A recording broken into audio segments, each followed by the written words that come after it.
One fan base, one city, one team brings us all together. The Cleveland Browns. If you're a Browns fan, this podcast is for you. Welcome to Down with the Browns. And welcome back to another episode of Down with the Browns. We have a very special guest here today with us. It is Sir Yacht, the most incredible, the most famous, and world-renowned media content creator there is.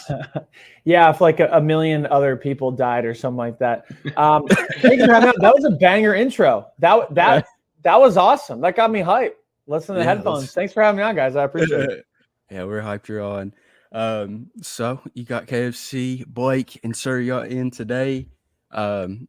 Just tell us a little bit about what you got going on, because we know you're putting out some. I see you on TikTok quite a bit. You know, you're on the For You page, putting out some great content. Well, thank you. I appreciate it. Yeah, it's kind of funny. I've started just kind of like, that's my history. I've started out doing like a bunch of Browns rants, which I was still doing things like that, like after Browns games and stuff. But like I was doing that like every day, like 365 days a year. So like watching people do like mental gymnastics on how to like create it, like the people that are just like all in on the Browns or whatever. Kind of just like squeeze out things, content that'll happen this offseason. I do not envy. I like to not be boxed in. I kind of try to do multiple things. I'm sure you guys do a great job, though. I wasn't saying that necessarily towards you. No, there's a lot of people that are like, what about this trade? What if we traded for, like, I don't know. And it's just like the most absurd thing. I don't know. Yeah. But I started doing all that, and then TikTok comes around and start making like Ohio and Midwest related content alongside sports and things like that. Started doing like challenge videos in like 2022, kind of the same thing, interviewing Browns quarterbacks since 1999 for our series. And then this year has kind of been like a bunch of food related stuff. So it's kind of like a mix of everything. But right now I'm in the midst of eating nothing but Costco pizza for a week. And it's been fun. Yeah, it's just fun. Like, I did a project last year where I went to all 50 capitals in a 30-day period. And these, for whatever reason, I think it's because people don't care for like sensationalism. They just want authenticity. So that's what I try to kind of go for. And it's been working. It doesn't have to be the biggest, most grandiose idea, but it's been cool so far. It's been a good start to the year. Yeah. So like, I know you did that challenge with the Costco hot dogs. Are they actually as legit? Because I've not tried one. Are they as legit as you made them look? Dude, they are. They're really nicely sized too. Like, they're not like cheapo schmeepo dogs. It's a good bun. Like, it's we're not trying to get sus on this podcast here, but they're big. They're very big and big and meaty. Yeah, big and meaty. And it's $1.50 for that hot dog and the drink. It's they call it a loss leader because they lose a lot of money on that. But then people go buy $200 worth of stuff in Costco, so it definitely helps them. But yeah, I would strongly recommend it. It's not like I don't think it's gonna like change your life or anything like that. It's not like anything like that, but it is really, really good. I was not sick of it the entire week that I ate nothing but Costco hot dogs. Heck yeah, that's got to be challenging, just putting down the dogs, the glizzies for a straight week. Though you lost weight. That's insane. It's so you learn this if you do something like this. You'll get messages from 1,000 different nutritionists and dietitians and things like that. Like, actually, it's because it was a calorie deficit and you worked out more than you ate. So the reason why I lost weight from 500 different people that have said the same thing is because I only ate 3 times a day. I wasn't snacking or anything like that. Then I was walking probably like 10, 15 miles a day. So on average, I think it takes like 7,000 calories to lose, like a 7,000 calorie deficit to lose a pound, I believe. So I lost 4.2 pounds in the week. I think it's either 3,500 or 7,000, one of the two. But I lost 4.2 pounds, and a lot of people said I was doing something dangerous because I was perpetuating this as a diet, which I wasn't. So, but people like to say things, I have learned. So what I'm hearing is you woke up feeling dangerous. Woke up feeling dangerous, baby. Yeah, I was gonna say too. We got the Dolphins just released Jerome Baker, and that'd be pretty cool to be like a Baker bro again if the Browns could sign him. So about that. Oh, and then you could actually get Baker on the back. Facts, on the dude. jersey. Crazy, man. We live in it's a beautiful world out there. I tell you what, it's a beautiful world. Exactly. Blake, you look like you got something brewing up over there. Where did Sir Yacht come from? Like, where's that name come from? Yeah, it's a good question. So, I've been making music for a long time. Just like that was what I wanted to do more than anything. I still hold hope for that, but content creation has kind of become my new love. But anyways, I had a different name for like my solo artist stuff, and in 2015 I switched it. I like water. I love Lake Erie. That was big. So I was thinking of nautical names, so I came up with Yacht. And I wanted it to be 2 syllables. I wanted people to know that I was a regular solo artist and not a band. So I started putting different monikers in front of it, and ended up coming up with Sir. And then I was like, roll out the tongue, 2 words. And when I started making content, like social media content, videos, my first one was when the Browns went 0-16, New Year's Eve 2017. So I basically was like scouting places in Lake Erie for Hugh Jackson to go jump in, and I was screaming. And then I woke up New Year's Day 2018 on SportsCenter Snapchat, and I was like, well, my name is Sir Yacht. I might as well just kind of keep it. So I kind of just stuck with it. But I like it. It's fun. It's really funny because a lot of people, I don't hear my name as much anymore. My name is Joey. And, when I hear my name sometimes, I'm like, oh, yeah. It's just funny to get called like Sir or Yacht or Mr. Yacht or Mr. Sir. Yeah. And it's like, it's just, you hear everything. It's, Mr. Sir. You hear everything. Yeah. Well, then I also hear a really popular one for people that don't like me is Boat Boy. So in honor of them, I named my LLC Boat Boy LLC. So I say every time I cast a check, awesome. I think of my haters. So there you go. Heck yeah. That's awesome. Thank you. That's awesome. So I'm going to give you an idea. You can take this, you can just toss it in the garbage if you want to. But I've tried this. It's actually a thrill. You might have a heart attack doing it. But have you ever shotgunned an energy drink? No. I've shotgunned many things.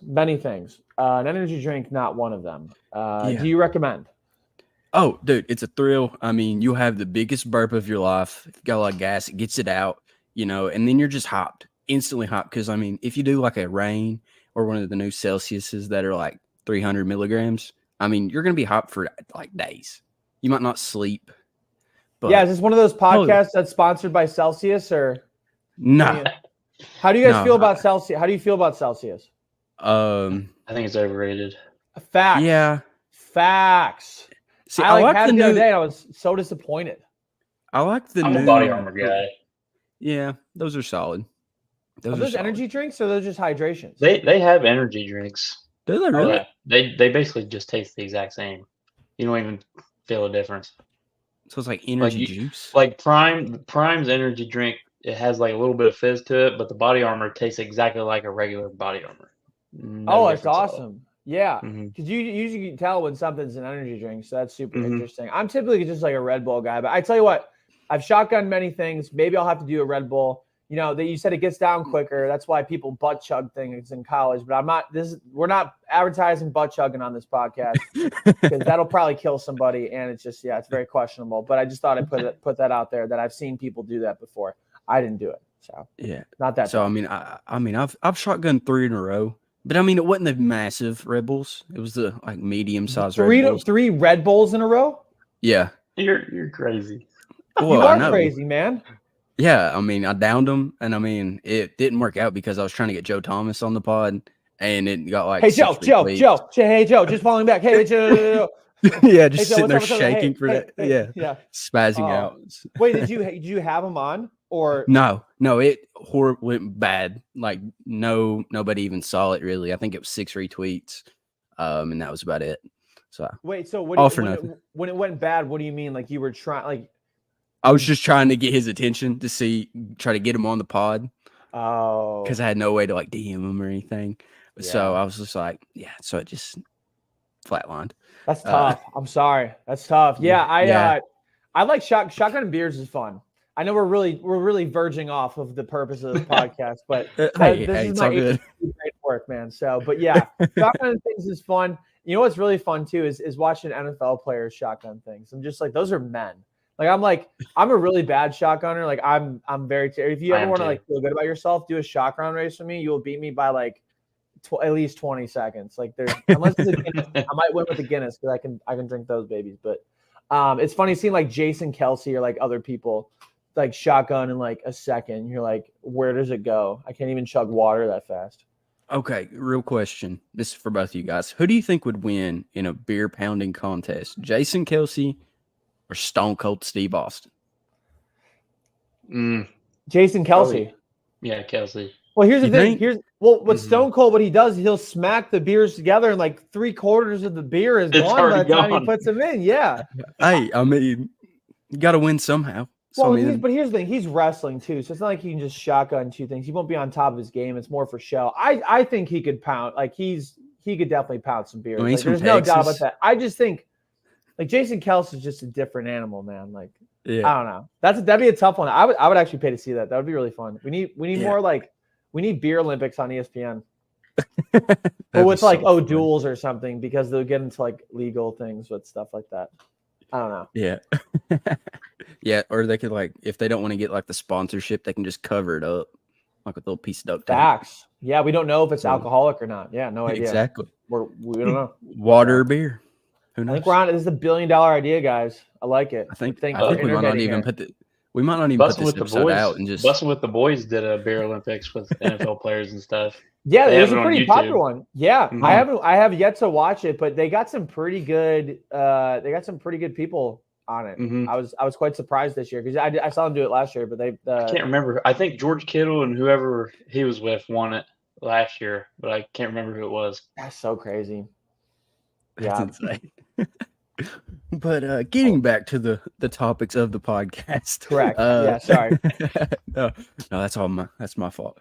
So you've made this series, like you said earlier, about interviewing all the quarterbacks from 1999 to now. Yeah. So far, who has been like your favorite quarterback to interview?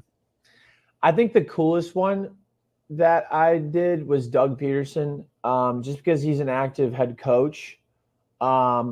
Like the fact that it took 5 months of going back and forth with the Jaguars. Like I found an email. So here's what I didn't even actually find an email.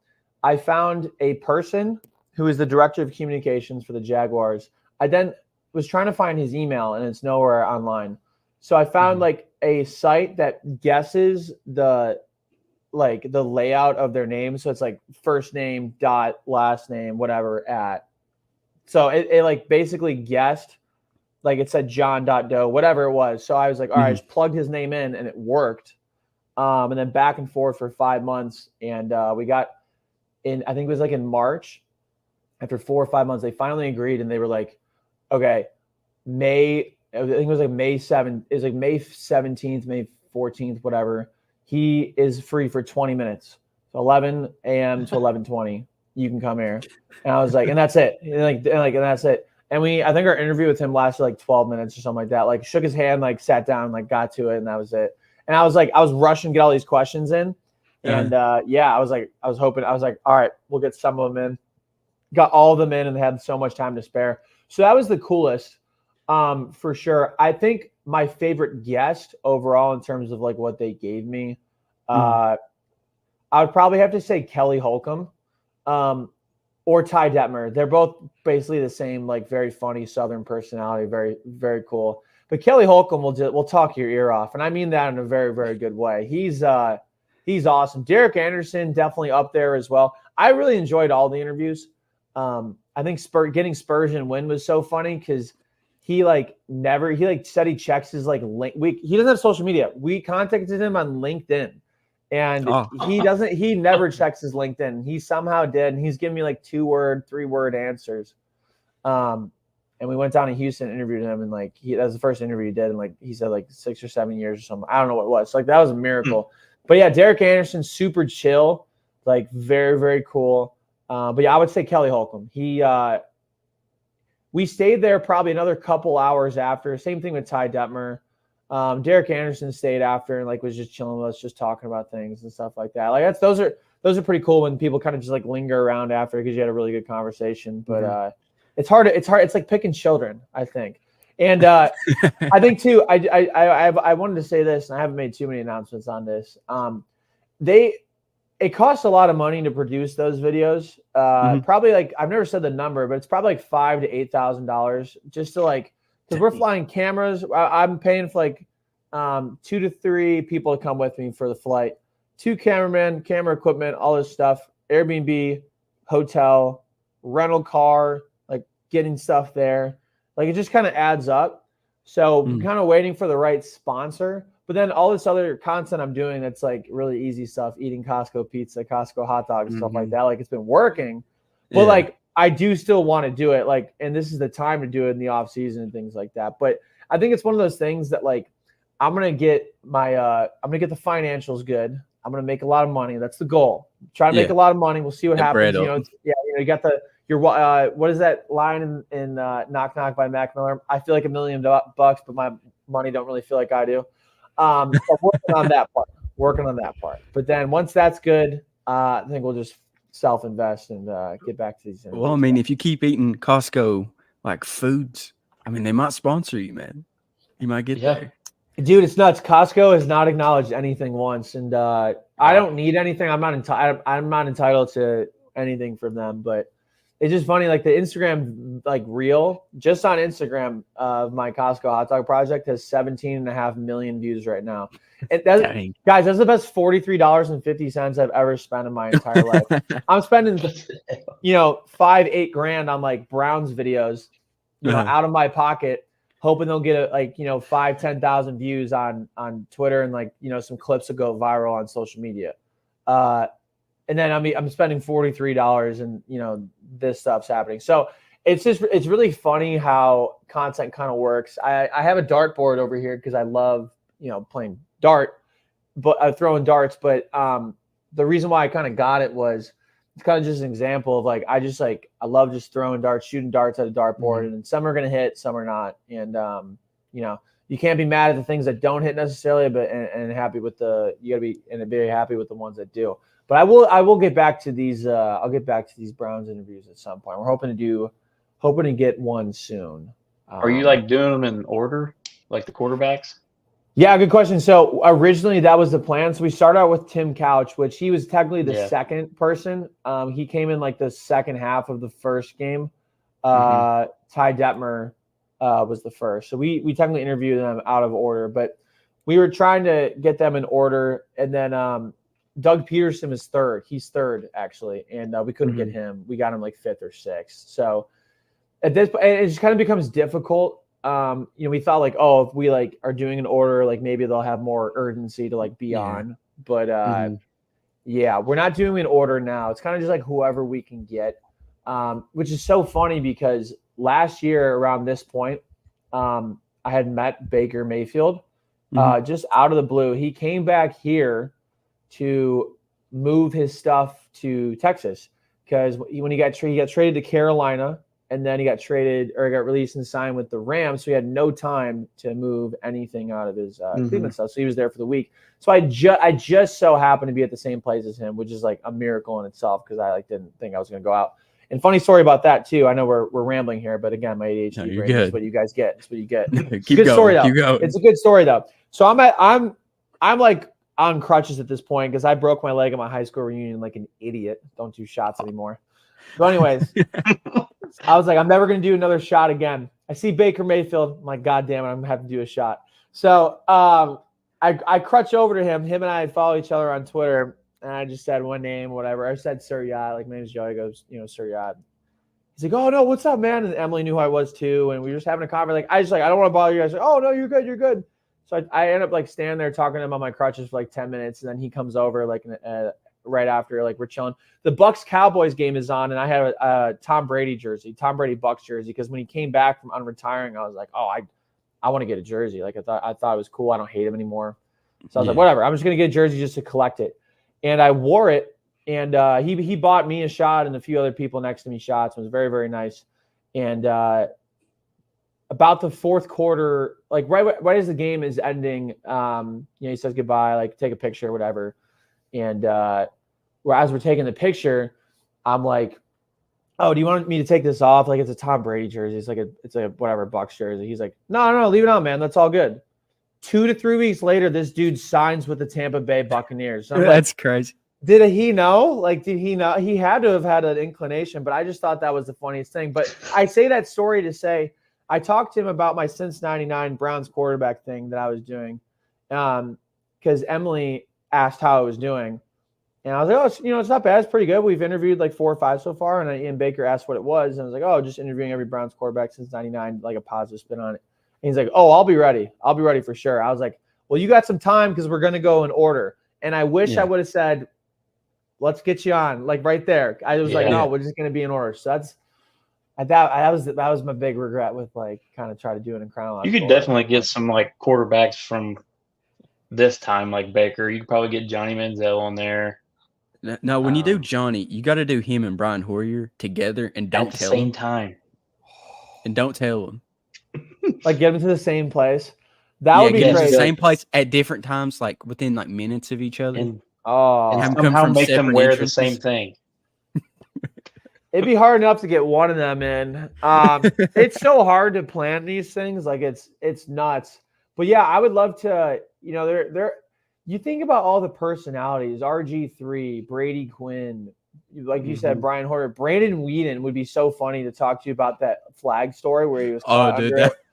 Josh McCown, he just got hired as the Vikings quarterback coach. Like it's like you can just keep thinking. I mean, like a lot of people don't know Doug Peterson was like a Browns starting quarterback. Yeah. Like it's so incredible just the amount of the different people that have been that. And now Joe Flacco, like it's a cool list of people. And it's not like, it's not like people are like, really proud about it, but there really is a side to the story that isn't just like a stat. Like these people are people, and there's a lot of dysfunction, and there isn't as much dysfunction. I don't know if there really is dysfunction right now, but there certainly was a lot of dysfunction, especially up until 2018. And these quarterbacks, unfortunately, you could have plugged anybody in. Tim Couch is one of the greatest quarterbacks in college football history. His stats were off the charts in an era where it wasn't a passing era, and you could have put anybody there. Anybody. There you go. UK. Sure. You could put anybody there in Tim Couch, or any quarterback there, and they wouldn't have been as successful. So it's cool I don't know. It's a cool idea. I thought about interviewing every Heisman winner as well, but some of them are dead, I think. So actually, a lot of them are that dead. interview. That'd be kind of awkward. A couple graveyard interviews, that would be tough. Just sitting there.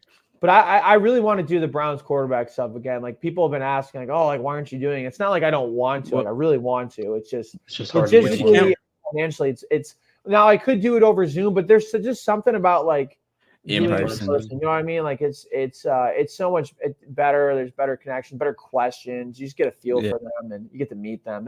That's worth it more than anything to me. Is that in person? Yeah, and would Terrell Pryor count? Because I mean, he did take some snaps. So I interviewed. Good question. He wouldn't technically count, but I think it would be a cool interview. I interviewed my last technical interview was Josh Cribbs, which I was like, I kind of count because he did a bunch of Wildcat and was like an emergency quarterback and playing quarterback at Kent State. He was so close to doing it. So I thought it'd be really cool. Like I was like so bummed that he never actually started, but he did. I think he came in a couple of times, but he never started.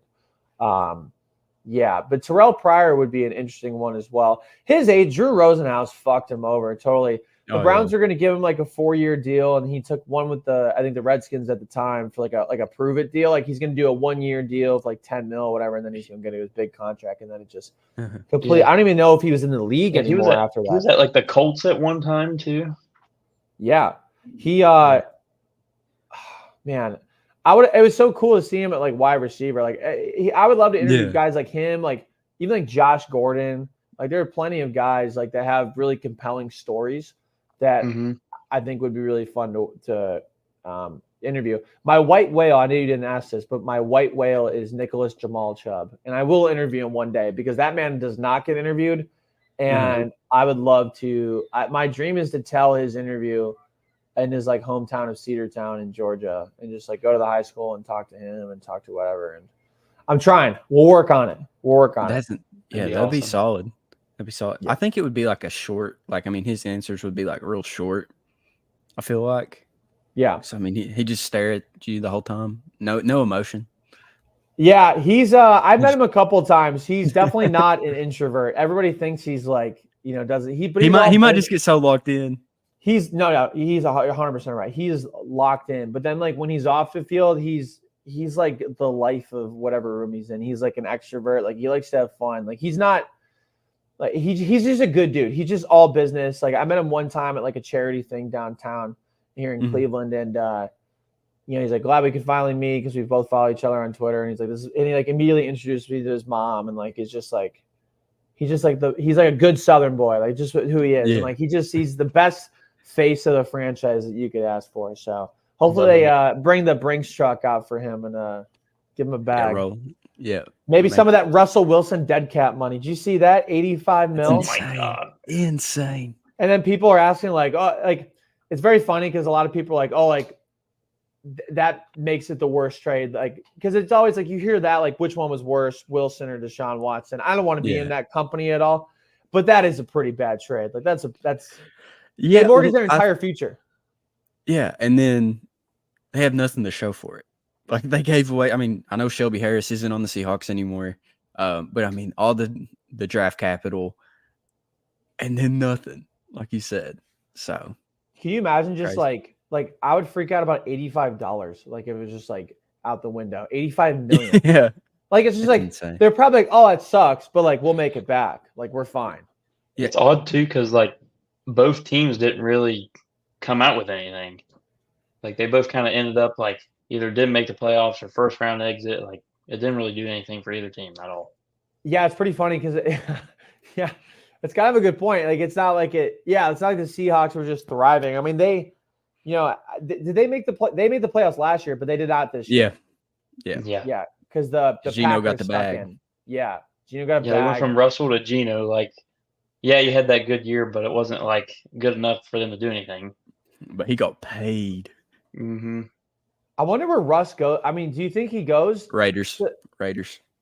Oh, really? Raiders. You think so? Calling it. He's going to – so I saw a thing. It's like wherever he signs – because he could like screw the Broncos because wherever he signs, let's say he gets signed for like $13 million a year, that takes $13 million off of what the Broncos actually have to pay him.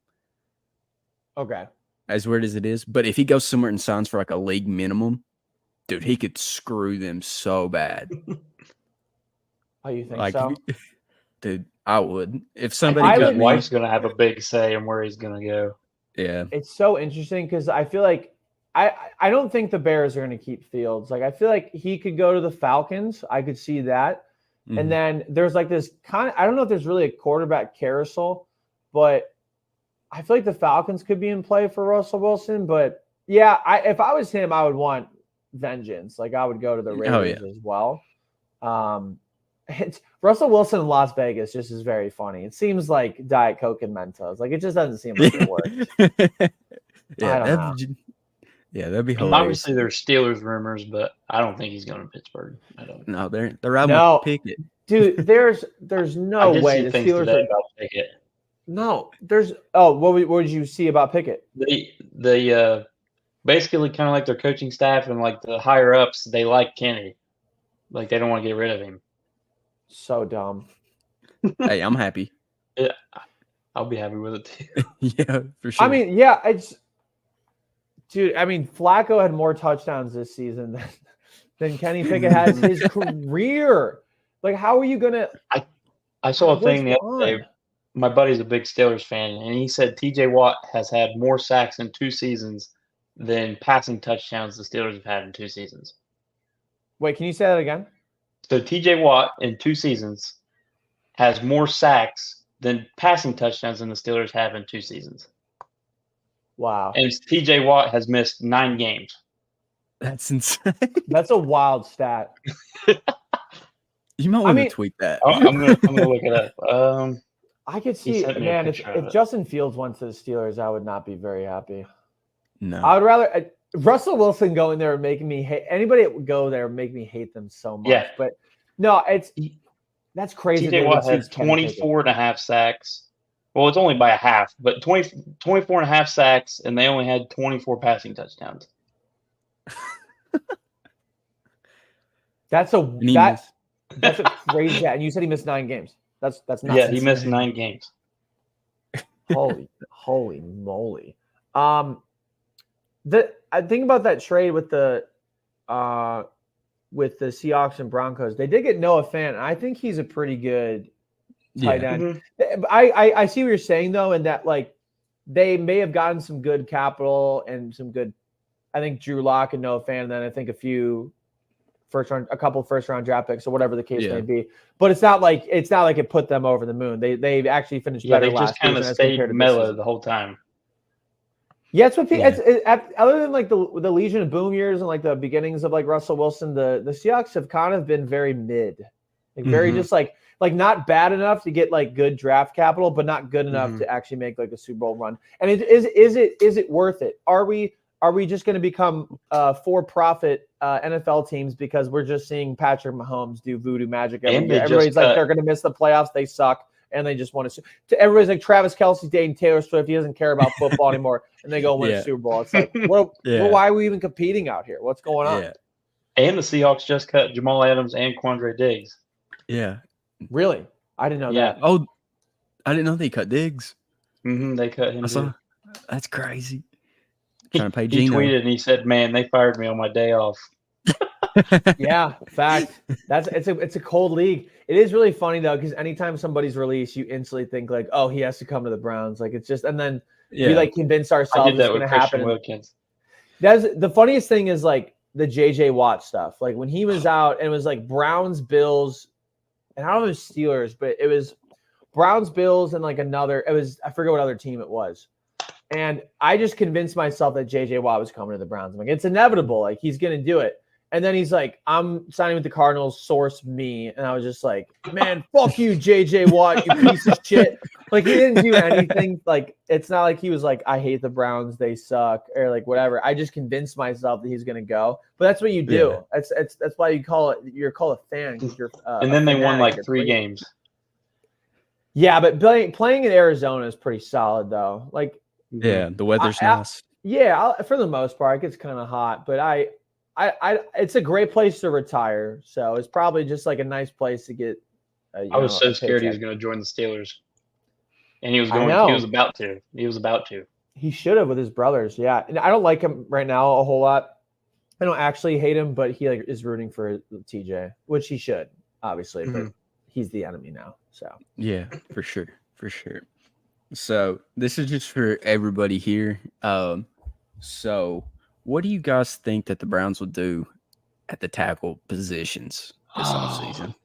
I know Blake's had this one just Me and KFC's talked about it for a minute. Yeah, well, you guys told me before the show to if I could prepare that, and I didn't. So I'm gonna just maybe whatever you say, Blake, I will. I'll just be like that like how those people in like those forums in like high school or college, they were just like, I agree with this person, and and they're like, I totally agree with them. I think they really made some great points. And you just kind of like rephrase what they say.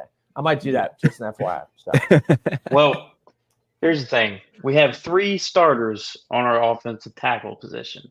Okay, we are not going to sit DeJuan Jones. It's pretty clear we're not going to do that. So we either got to get rid of Jed Wills or we got to get rid of Conklin. And Conklin, I can't trust him to start again for the Browns because he could just have another season-ending injury and we're just going to be fucked.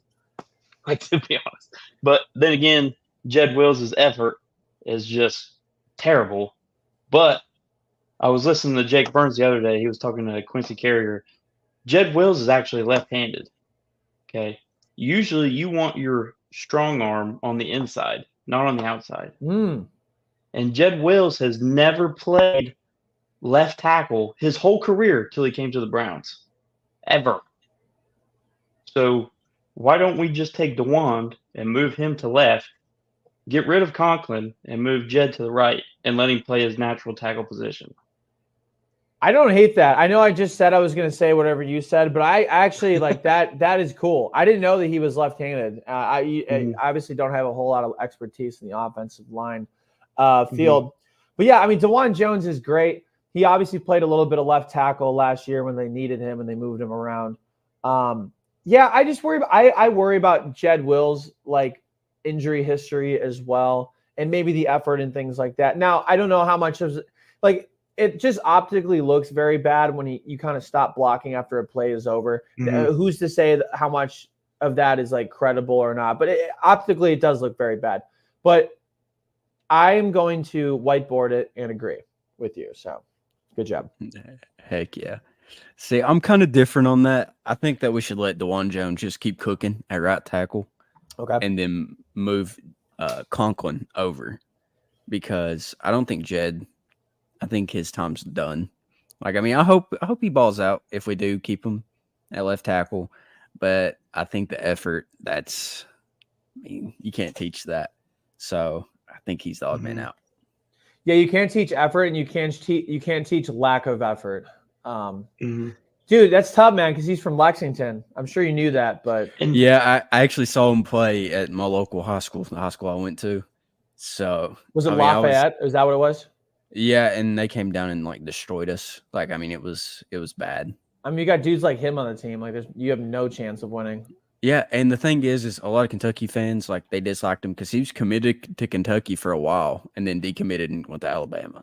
Yeah, I mean, especially if you're in the SEC as well. Like, it's just, of course, you're not going to like him. But, like, put yourself in his shoes. Like, no offense to Kentucky. But, like, no. I get if you have a chance to go play at Alabama and, like, it gave him, like, an NFL career. I'm not saying he couldn't have made it from Kentucky. He probably would. But he was a first-round pick. Like, yeah. Obviously, it was the right move. But, yeah, I definitely would have, hated him as well. Like, that's, of course. Yeah, I mean, go ahead. Do you think he kind of like gave up, like trying to tell him, like, hey, put me on the other side? Do you think Jed gave up and just like? Do you think he started like giving away his effort, like trying to tell him, like, hey, I'm better on the other side? I don't know. That's a good question. I don't know if that might be a little tinfoil hat thing, but I like to do that every now and then. Maybe so. But like you said, he is left-handed, so maybe it's not his like natural flow. Especially, here's the thing: if you've played that position in high school and college, like people just act like, oh, like switch him over to the left, like he'll just do that. It's totally different. It's the exact opposite movements. Like it's basically like telling, like I write left-handed, I do everything right-handed elsewhere, but it'd be like telling me to write right-handed, like you guys I would assume to write left-handed or whatever the opposite is for you, and it's impossible. Like you can't write like that. So it's like that's what I've been told is like a very fair comparison. Yeah, that's what I was telling KFC the other day. It was like me batting left, and you're telling me to go switch and bat right. Like you're obviously gonna not hit the ball. Here's another thing with that though, is I think that if we were to trade Jed, I think we would get a lot more than we would for Conklin, because Conklin's 30 years old, larger contract. You can move Jed, you could sell the idea because he's only 25. So I think a team would bite on that. Get something from? I don't know. Andrew Berry loves his 5th-round picks, so that's what I could see them getting. See, I think a 4th, man, because he's just 25. I think you could sell. I think they can get that out of Conklin since he's already kind of like established in the league. But that injury history, that'd be the only knock. And then next year, I think we would cut Conklin though, just to get out of that contract. I don't know the cap situation at all, but like, and I don't know like if it financially makes sense to keep all 3. But I mean, you saw the line last year; they were completely decimated. So, is there a scenario where they just hold on to all 3? Could be. I don't know, but I would like an offensive line next year. I think if you have an offensive line that is not injured, like the Browns was the entire season, basically, it definitely helps. Really, it just bodes really well. A lot of good things happen with that. I mean, it really kills us because I'm pretty sure like 4 or 5 of our linemen are in the top 12 of like cap hits.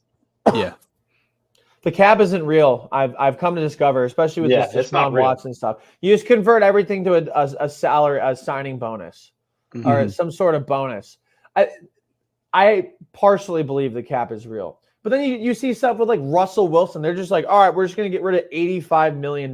It's like, I mean, look at the Saints. I swear they've been negative $85 million for like 6 years now. Oh yeah, they've been in the red for a very long time. And there's no penalty or nothing. So everybody's like, oh, like the cap hit and stuff like that. And I'm like, people don't care. Like they don't care. I don't know. So we'll see. We'll see how I don't know. We'll see how that is.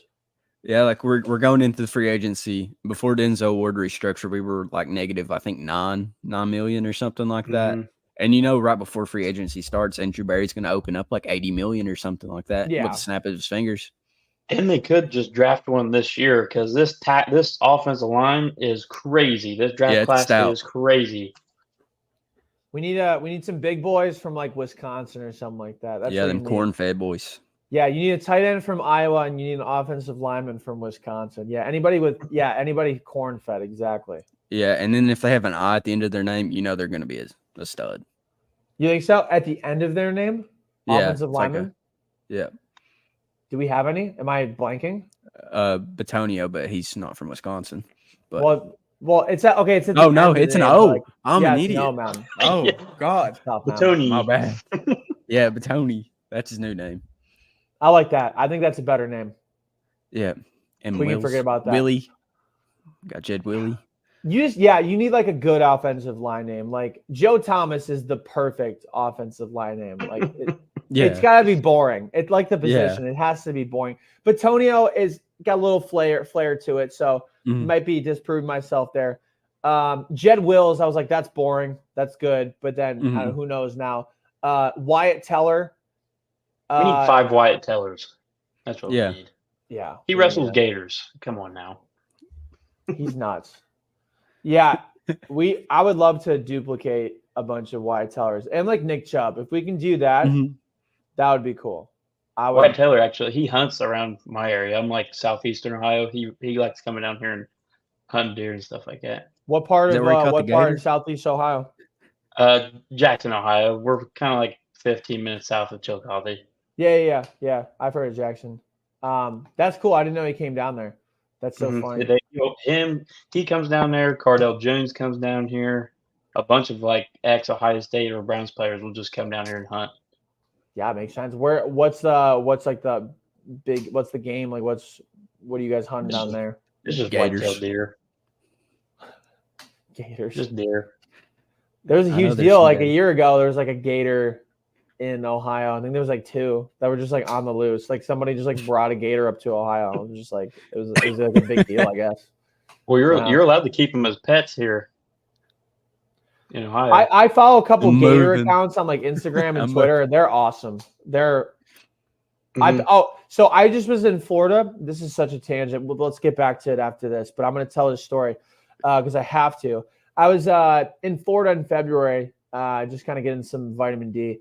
And I went to this like mini golf course because it was just like a little chillier for Florida. I'm like, we just do something besides going to the beach. We went to mini golf, and after the first hole, there was a gator sanctuary where they take care of gators, and you could feed the gators.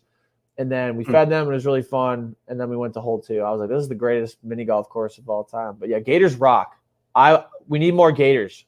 They're always like they were talking about like closing the borders like everywhere in the country. We need more gators. Just let them in. Yeah, I don't exactly. It's good advice, but yeah, I think that's actually a dream of mine is to start a gator like breeding farm. I can set for real. Yeah. No. Nice. No. Oh, do you have? This is a dumb question. There's no way there are gators in Kentucky. Like there's not. It depends who you ask. Okay. I mean, you got a bunch of rednecks. Turtles. Yeah, snapping turtles. I mean, there's probably some guys that have went down to Florida, put like a little baby gator in their cooler, their little Yeti cooler, and brought it back. Damn. Well, okay, fair. Okay, well, like live gators, live. Yeah, poke a little hole in the top of it, let it breathe. Yeah, we ventured too far. Yeah. Off the podcast for sure. But that was my fault. That was definitely my fault. So yeah, you can't let me get off on side tangents because then I'll just start seeing who I really am. So it's fine. No, this is very entertaining. No, I am enjoying myself, so it is all good. You do not. Yeah, I'm all good. I mean, you offer me about $5, I go wrestle a gator. I'll be honest. Damn it, you put a camera in front of me. No, I actually wouldn't do it. No, I wouldn't do it. $5 is in this economy. $5 is wild. You're talking like the 1990s. Maybe it gets you something. $5 in this economy. They give me a McChicken. Maybe a Dr. Pepper. Get you 3 Costco hot dog meals. Yeah. That's all I need in life. $5 biggie bag from Wendy's. Oh, Did they get rid of wouldn't the cover 4 for tax. $4? There's no more 4 They for 4. still have it, but they just have different sandwiches in the $5 Oh, biggie just bag. shittier sandwiches. Yeah, they're not as good. Yeah. Yeah. Mm-hmm. Well, see, if I was to do that, I would take the gator. Like I would drag it in there after I wrestled it and beat it. Because I'm not gonna lose to a gator. I mean, let's be real. I've never seen you wrestle a gator, so I can't objectively Exactly. say that. But yeah. But where's the gator at? I'm still here.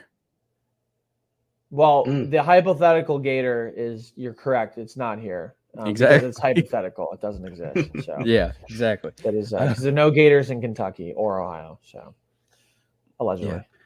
Yeah, allegedly. But back to the Browns. Free agency is coming up next week. Who is just somebody that you want the Browns to get? Like you're like, okay, in the realm of possibility, but it's like I want that guy on the Browns next year. Yeah, that's a good question. I mean, first off, like you gotta sign back Nick Chubb. Like you gotta bring him back. In terms of like, we've had this conversation about running backs who don't matter, but then you see Christian McCaffrey's impact for the 49ers. Like he should have been the MVP this year. Brock Purdy was there, and I got bullshit. Like it's Christian McCaffrey. And then you have, I would agree, like a good amount of running backs are replaceable, but then you look at guys like Nick Chubb, like, and the Browns like had a significant step down without him. Like I'm not putting any information that's new into your guys' brains, but from a cultural standpoint as well, like you can't match that. So that's the person that I'm like very, very focused on. I think they need another wide receiver. I don't know if they just didn't use Elijah Moore at all last year. They hope you hope that guys like Cedric Tillman kind of step up. Obviously, we know what we get in Amari, and he's just fantastic. He's so consistent. But it would be nice, and like Njoku is fantastic. Like he's really developed into like not just like a good tight end, like he's been like a good blocking tight end, but a good receiver, like a Travis Kelce-esque, George Kittle-esque receiver, putting himself, like I would say, in like a top 5 tight end conversation. Sure. So I don't know necessarily who's on the market when it comes to wide receivers. I can't think of any that kind of jumped in my head. But like, can we just draft a wide receiver from Alabama or LSU? Like I feel like let's not, or Ohio State. Can we just not overthink it? I mean, look, obviously, if things, if there wasn't like a draft and you could just do whatever, I would love Marvin Harrison Jr. But you got to get like an impact guy like that. And then if you mix Amari Cooper with David Njoku and then another wide receiver, you're sitting pretty, and you get Nick Chubb as well. So I don't know. As some sort of wide receiver would be nice. Yeah. What about you, Blake? I'm kind of looking at Mike Williams or Gabe Davis. Comes down to those two guys for me. Mike Williams is Deshaun Watson teammate from Clemson. Yep. Gabe Davis fits with Ken Dorsey. Mm-hmm. I like it. Nice. Gabe Davis is a good pick. In the draft, I mean, I did have Worthy, but he just broke the 40 record. It's not going to happen. Troy Franklin might fall to us. I like that kid from Florida too. I can't remember his name. Parcell or something like that. Something like that. He's kind of like a Thielen-esque type. My guess is they'll draft a wide receiver. I don't know. They never draft wide receivers like first round. Like Browns have really missed on like. And they haven't hit. Yeah, they haven't hit on a receiver yet. I mean, they drafted Anthony Schwartz, bro. Exactly. I mean, that's the best. They hit on Anthony Callaway, but he had some games. That was about it. I would say the only person they like really hit on was Braylon Edwards, but then he fizzled off.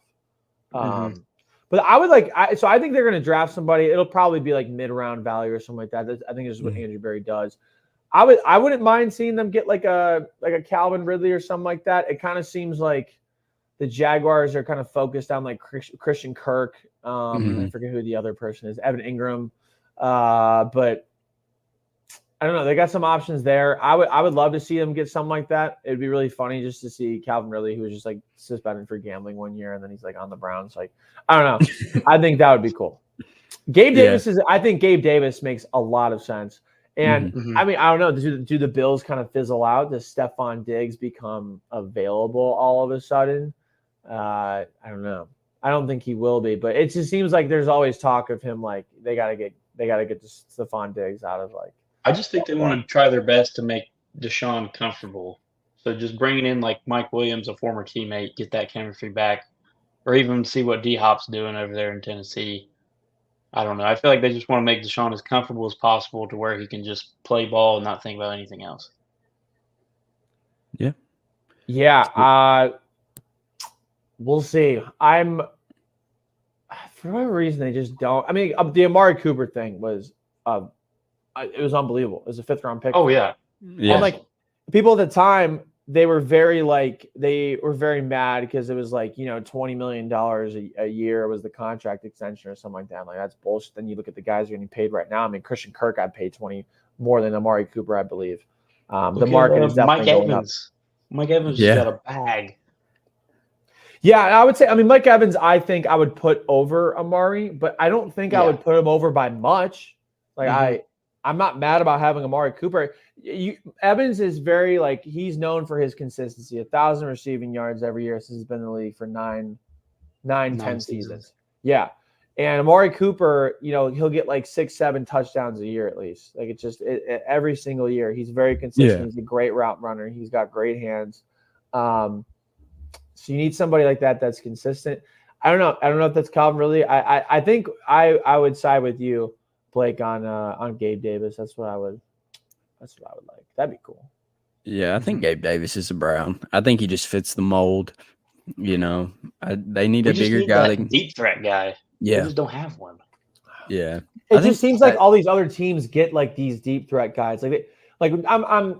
I'm not naive to the fact that the Browns have hit in other places, like getting Nick Chubb, in the 2nd round when the starter Sony Michel was drafted by the Patriots in the 1st round, and then you get his backup because he was injured. But they nailed Nick Chubb, they nailed other things, but for whatever reason, it's like the wide receiver position is so difficult. But then you see all these other teams to just nail it, and I feel like the Browns overthink things sometimes. Like there was a long time where they just didn't draft Ohio State players or players from whatever certain places. They couldn't stop drafting people from LSU, but just the wrong people. And then they stopped, and then you get guys like Joe Burrow and Justin Jefferson, Jamar Chase to go other places. And I don't know, the Browns were in a position to draft them, but it's just funny. Like, all right, we're going to stop, and then all these other guys go.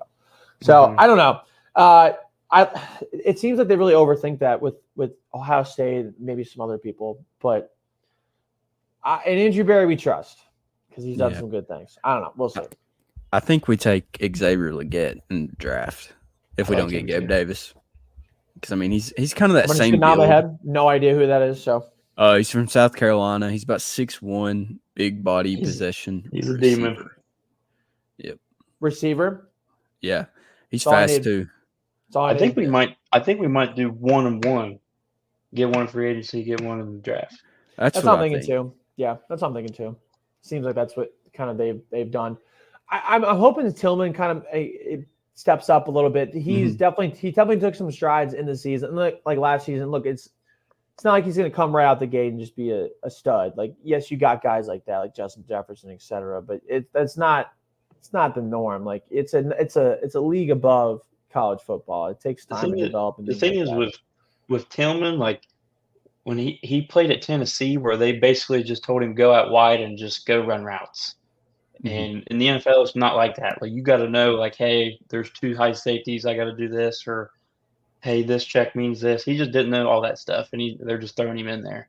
I mean, yeah, he's got the physicality and everything. He's a hell of a run blocker. I mean, you saw that block against the Ravens, destroying murder Van Noy or whatever it was. Yeah, but he just doesn't know the playbook yet, and I just think once he starts understanding it, he's going to pop off. I like that. I like that confidence. That's good. Yeah, I think Tillman will come into his own. I think I agree with you, Blake, on the 1-1, like 1 through free agency, 1 and because if they're targeting more of a big body guy in the draft, I think they should go after Marquise Brown. I don't know what that contract would look like because I mean he's had some down years with the Cardinals, so I mean he's a speed guy, could take the top off defense and open up stuff for whoever this rookie is. It would probably be wide receiver 4 maybe. So I just think we need some size, dude. We aren't good with contested catches. Like the only good guy is Njoku and Cooper, and we can't rely on them the whole time. We got to at least have somebody that can get a jump ball here and there. Yeah, for sure. But moving forward to end the episode, it's going to be a great question. You guys ready for this? Mm-hmm. Okay, let's hear your top 3 drinks. Don't matter if it's pop, energy drinks, tea, coffee. Like, what are the go-tos? Top 3. I'm picky, so mine's just gonna sound silly. I'm gonna say water. Water's a good one. Yeah. I'll go first. So my number one drink is just a Guinness. Like I don't know why. Like I love it. I can drink it like it's water.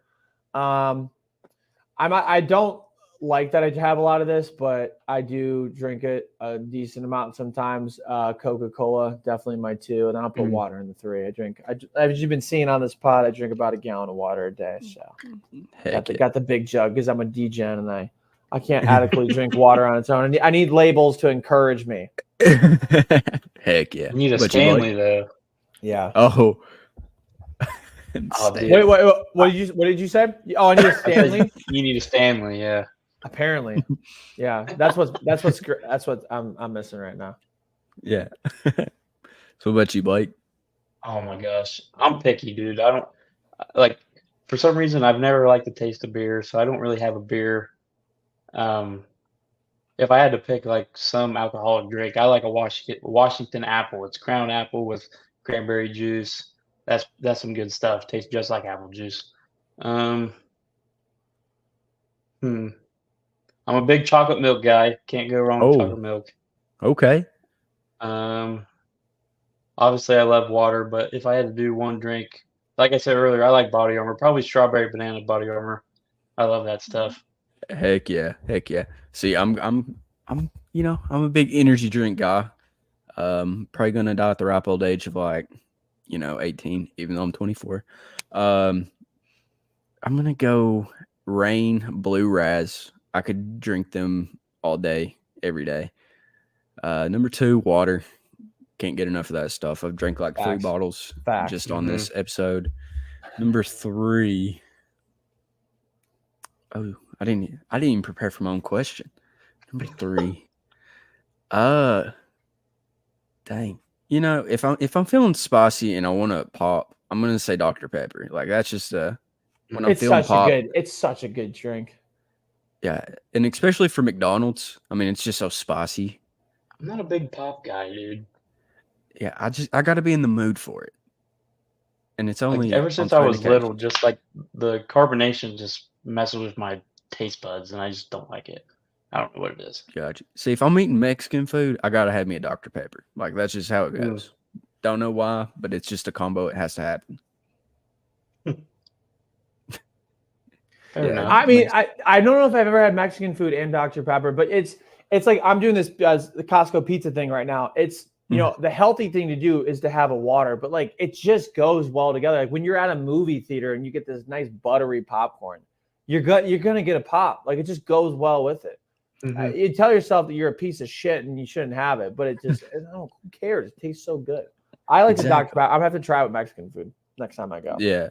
That's just a me thing. You may be like, dude, this guy's an idiot. What was he thinking? No. And I think if I were to, I feel like water is a cop out because everybody drinks water. But if we're talking about like drinks, I think I would have to put, if I were to switch, I would put a margarita in the 3. And I'm not necessarily an alcoholic, but I love me a good margarita. So what flavor? I usually go house, but if I mix it up like strawberry or peach, I think. Sorry, I'm right now. So if I'm making faces, it's because I'm in pain. Oh my god, what is wrong with my foot? How did you break it? God. Okay, it was getting bad. I could feel it. Oh, it's okay now, but it was just stuck. It's not great. Yeah. You're good, man. I say I'm not an alcoholic as I have 50 shot glasses right here behind me. Not an alcoholic. I have, just a lot of vessels for having shots. So, yeah. Definitely not an alcoholic.